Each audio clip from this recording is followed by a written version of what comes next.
In this video, we're going to focus on finding the horizontal and vertical asymptote of a rational function.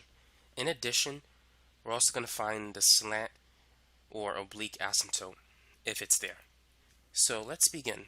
Let's go over our first function, y is equal to 1 over x minus 3. To find the vertical asymptote, set the denominator equal to 0. So if we set x minus 3 equal to 0, and if we solve for x, we can see that the equation of the vertical asymptote is x is equal to 3. That's all you need to do to find the vertical asymptote. To find the horizontal asymptote, you need to see if the function is top heavy, the same, or bottom heavy. This function is bottom heavy. The degree of the denominator is higher than that of the numerator. Notice that the degree of the denominator is to the first power. We don't have any x variables on top, so we say it's bottom heavy. Whenever the degree of the denominator is higher than that of the numerator, the horizontal asymptote is simply 0. It's y is equal to 0. What you really need to do to figure out the horizontal asymptote, you need to find the value of y as x approaches infinity. If you plug in a very large number for x, let's say 1,000, y is going to approach 0.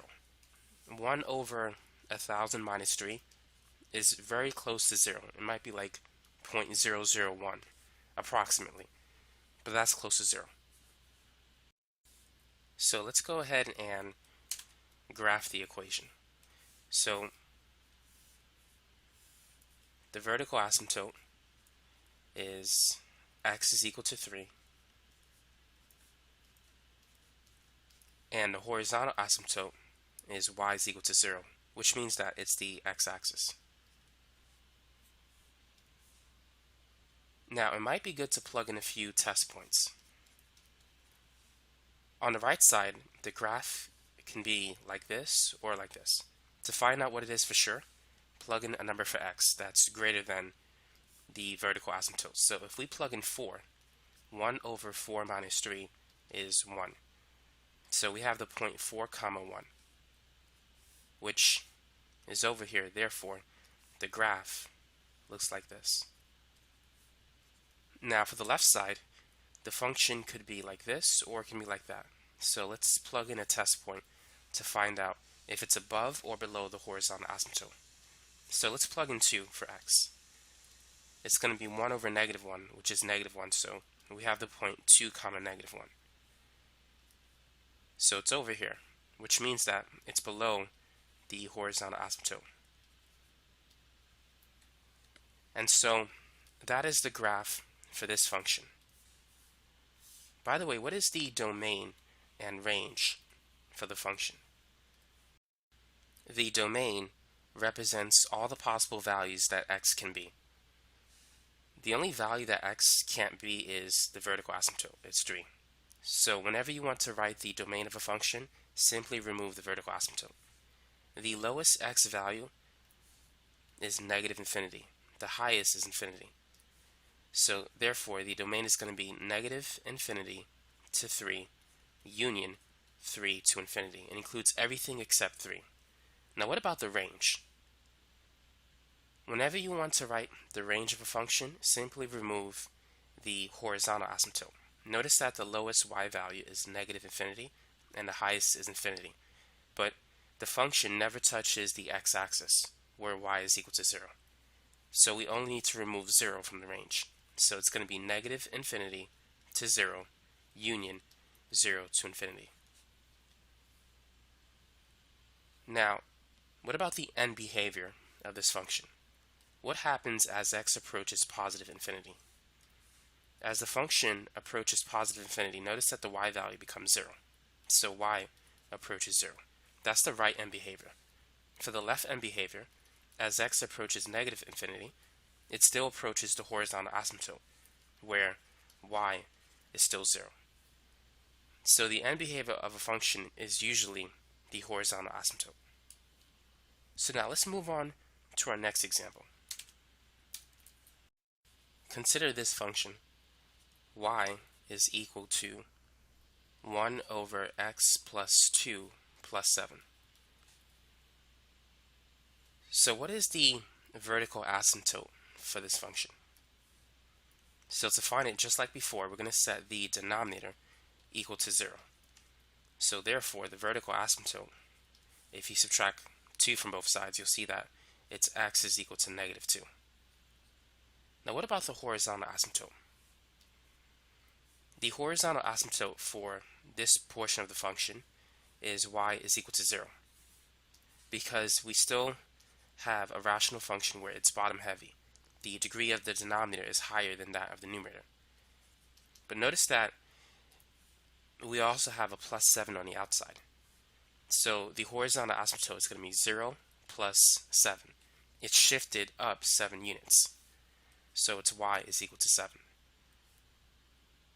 So the graph is going to look very similar to the one that we had in the last example. So we have a vertical asymptote at negative 2 and a horizontal asymptote. It's very high up, it's at 7.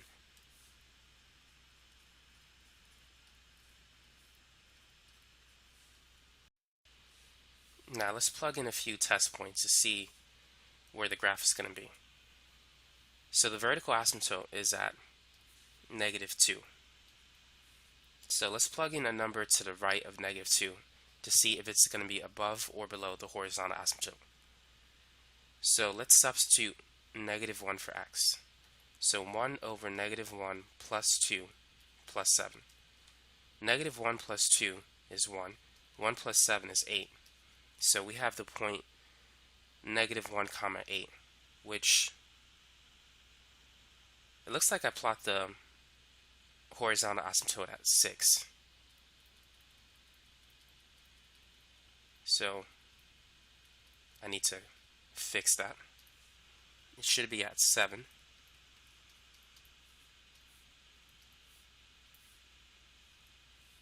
But we still have the point negative 1, 8, which is somewhere over here.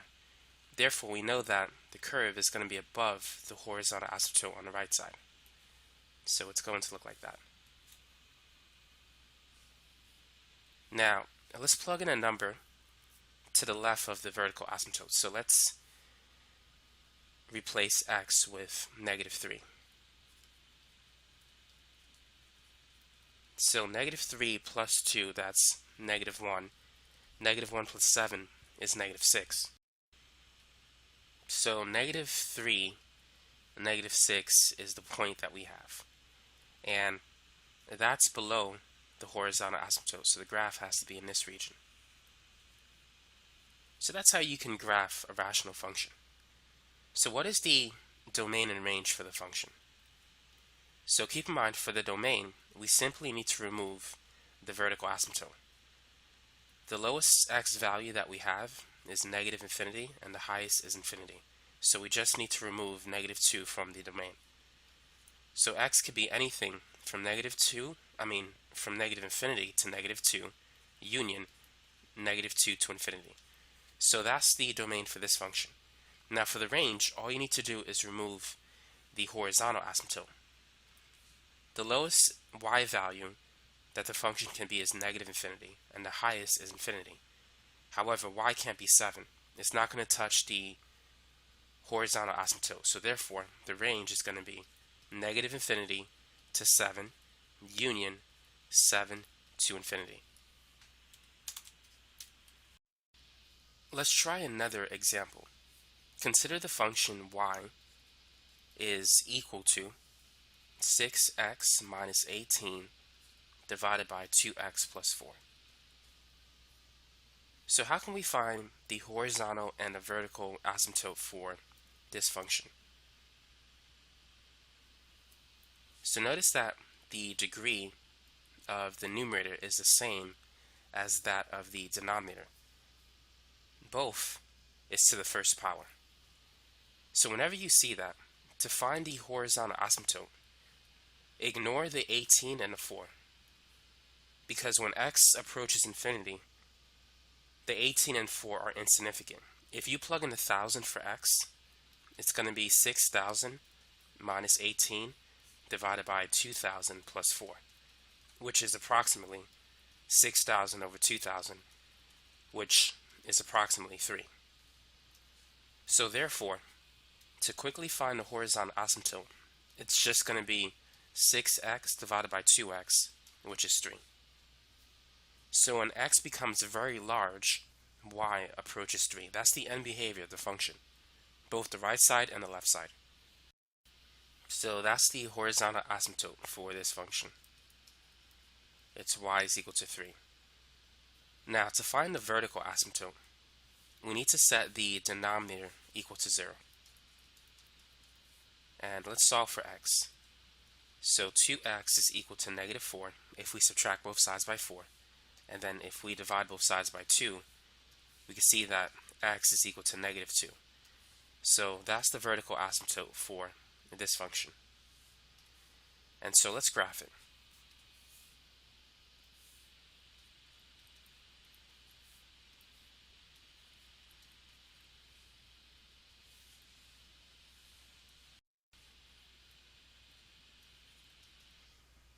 By the way, how can we find the x-intercept and the y-intercept for this function? It might be helpful to do that before we graph it. So notice that we can factor out a 6 from the numerator. 6x divided by 6 is x. Negative 18 divided by 6 is negative 3. And we can also take out a 2. So we can see that because we have x plus 2 in the bottom, the vertical asymptote is going to be negative 2. You could simply switch the sign from plus 2 to minus 2. Now notice that we have an x minus 3 on top. That means that the x-intercept is going to be 3. To find the x-intercept, you need to set the numerator equal to 0. So if you set 0 equal to 6 times x minus 3, if you divide both sides by 6, 0 divided by 6 is 0. So therefore, 0 equals x minus 3. If you add 3, x is 3. So that's the x-intercept for the function. So we have the point 3, 0. Now let's also find the y-intercept. To find the y-intercept, replace x with 0 and solve for y. So it's going to be 6 times 0 minus 3 divided by 2 times 0 plus 2. 6 times negative 3 is negative 18, and 2 times 2 is 4. Negative 18 over 4. We can make that negative 16 over 4 minus 2 over 4, because negative 16 minus 2 is negative 18. 4 goes into 16 4 times, and 2 over 4 is basically a half, or negative 0.5. So it's about negative 4.5. So therefore, we have the point 0, negative 4.5. That's the y-intercept for the function. So now let's graph it. So we have a vertical asymptote at negative 2, and the horizontal asymptote is y equals 3. So now let's plot the intercepts. So the x-intercept is 3, 0.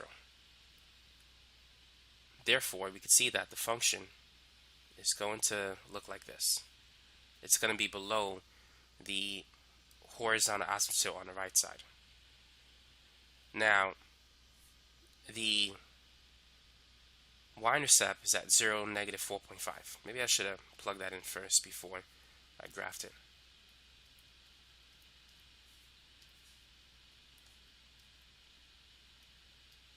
So this is a more accurate representation. Now, we need to check the left side of the vertical asymptote. So let's plug in negative 3 into the equation to see if it's above or below the horizontal asymptote. So it's going to be 6 times negative 3 minus 3 over 2 times negative 3 plus 2. 2 goes into 6 3 times. Negative 3 minus 3, that's negative 6. Negative 3 plus 2, that's negative 1. And 3 times 6 is 18. The two negatives will cancel, and so it's going to be positive 18. So therefore, it's going to be way up here. Either case, we know that the graph is going to be in this section. So that's a rough sketch for our graph. Now, what do you think the domain and range of the function is going to be? How can we figure it out? Feel free to pause the video and see if you can get the answer. So for the domain, all we need to do is remove the vertical asymptote, negative 2. X could be anything except negative 2. So it's going to be negative infinity to negative 2 union negative 2 to infinity. And for the range, simply remove the horizontal asymptote. So the range for the function is going to be negative infinity to 3 union 3 to infinity. Let's try this example. Y is equal to 2x squared minus 3x minus 2 divided by x squared plus x minus 6. So what do you think the horizontal and the vertical asymptote for this function is going to be? So to find the horizontal asymptote, let's look at the degree of the numerator and the denominator. Notice that it's the same. So therefore, we just need to look at the coefficients. We could ignore everything else. So it's going to be 2x squared divided by 1x squared, which is approximately 2.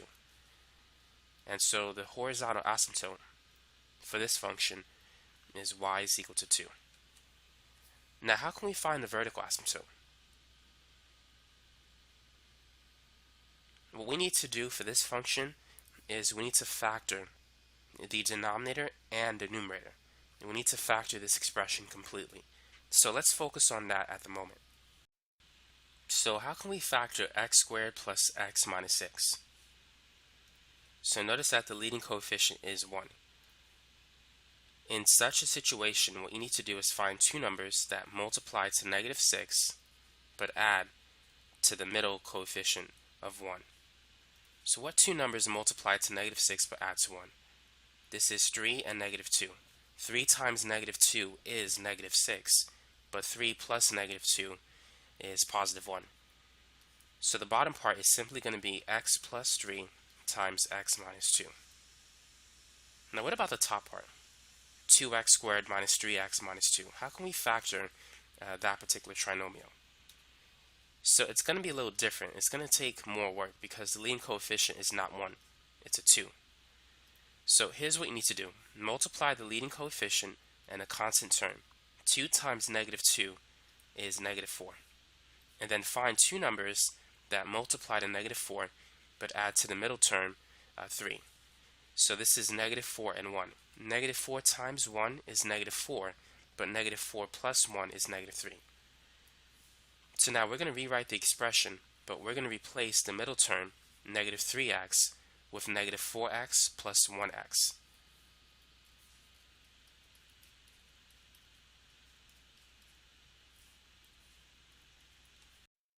Notice that the value of the expression is still the same. Negative 4x plus 1x is negative 3x. So the value hasn't changed. We simply change it into a form that will allow us to factor by grouping. To factor by grouping, factor out the GCF, or the greatest common factor, from the first two terms. So we can take out a 2x. I'm going to erase this and I'll put it back in later. If we take out a 2x, what's going to be inside? 2x squared divided by 2x is x, and negative 4x divided by 2x is negative 2. Now for the last two terms, there's no GCF that we can take out. So if you can't take out anything, take out a 1. So on the inside, it's just going to be x minus 2. If these two terms are the same, then you're on the right track. So we need to factor out x minus 2. If we take out x minus 2 from this term, what's left over is the 2x. And if we remove x minus 2 from this term, what's left over is the plus 1 on the outside. And so that's how we can factor the numerator. So let's rewrite the equation. So y is equal to 2x plus 1 times x minus 2 divided by x plus 3 times x minus 2. So now that it's in factored form, we can now find the vertical asymptote. So what do you think the vertical asymptote is? Is it going to be 2, negative 3, or something else? Notice that we can cancel x minus 2. So the vertical asymptote is not x equals 2. In fact, x equals 2, the part that's canceled, is a whole. The vertical asymptote is the part that remains in the surviving equation. So the VA is going to be x is equal to negative 3. You said x plus 3 equal to 0. So now, how can we graph the expression? So what we want to keep is the surviving equation, which is the part that we have left over after we remove the whole.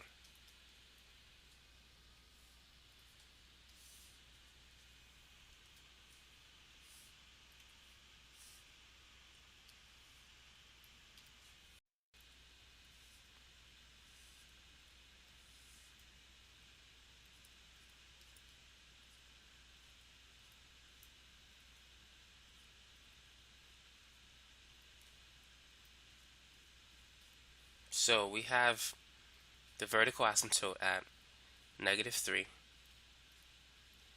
and the horizontal asymptote is at y is equal to 2. Now the whole is on the right side of the vertical asymptote, so we really don't need the x and y intercept for this function. Let's find the y coordinate of the whole. So you want to plug in 2 into the surviving equation. So it's 2 times 2 plus 1 over 2 plus 3. 2 times 2 is 4 plus 1 is 5. 2 plus 3 is 5. 5 over 5 is 1. So it's going to be 2 comma 1. So it's somewhere over here. So the whole is also known as a point discontinuity. The vertical asymptote is an infinite discontinuity.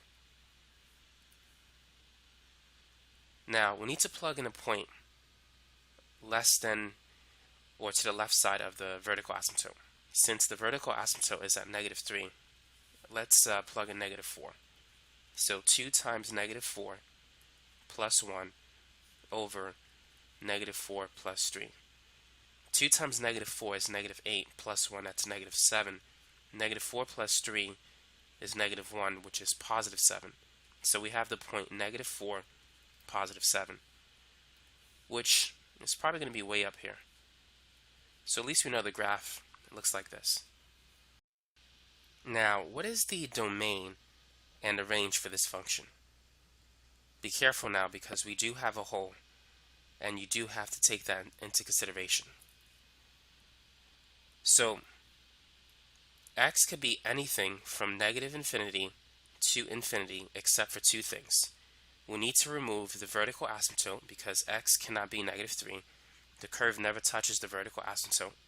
And also, we need to remove the x coordinate of the whole, which is 2, because x will never be 2 since it's a point discontinuity. Therefore, the domain for this function is negative infinity to negative 3, since negative 3 comes before 2, and then union everything between negative 3 to positive 2, and then union 2 to infinity.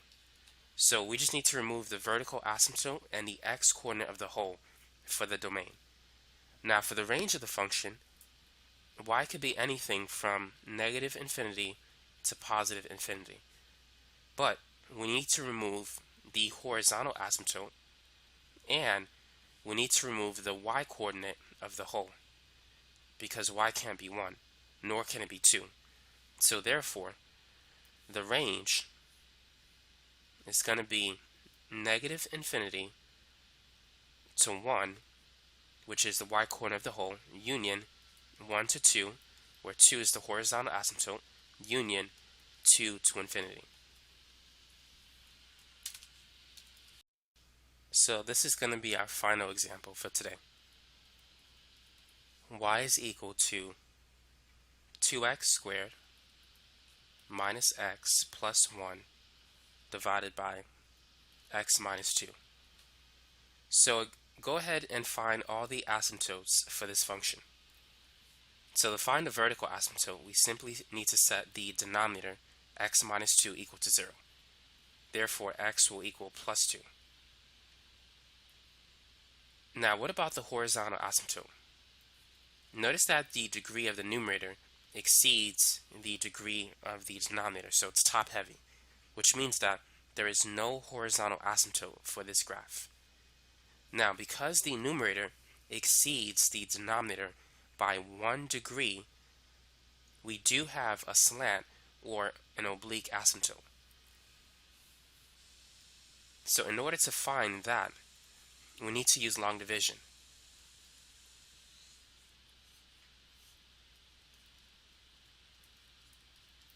Two x squared divided by x is 2x. And then we're going to multiply. 2x times x is 2x squared. And 2x times negative 2 is negative 4x. And we have to subtract. 2x squared minus 2x squared is 0. Negative x minus negative 4x, that's the same as negative x plus 4x, which is positive 3x. And you can bring down to 1. So now let's divide. 3x divided by x is 3.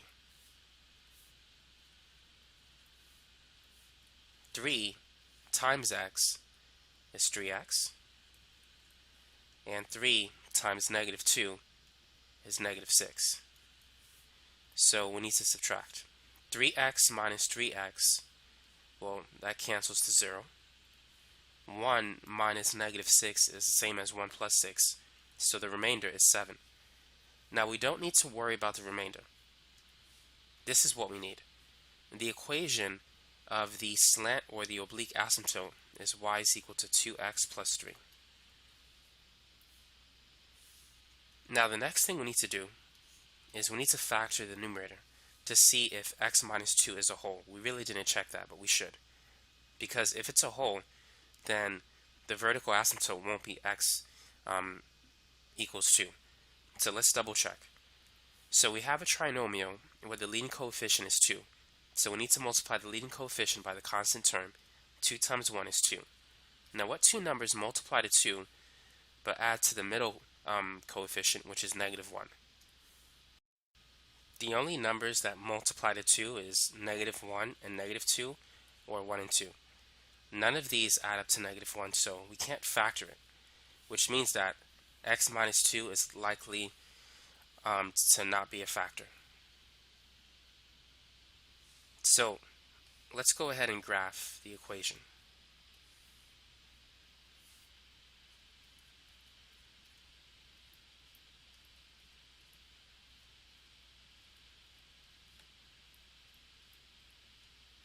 So we have a vertical asymptote at 2 and a slant asymptote at 3. So this is a linear equation. It's in the form y is equal to mx plus b. M is the slope, b is the y-intercept. So the y-intercept is 3. So the graph is going to touch the y-axis at 3. And the slope is 2, which is the rise over run. So it's basically 2 over 1. As you move 1 to the right, you need to go up 2. 1 to the right, up 2. Or you can go backwards, 1 to the left, down 2. And so we can graph a rough sketch of our slant asymptote.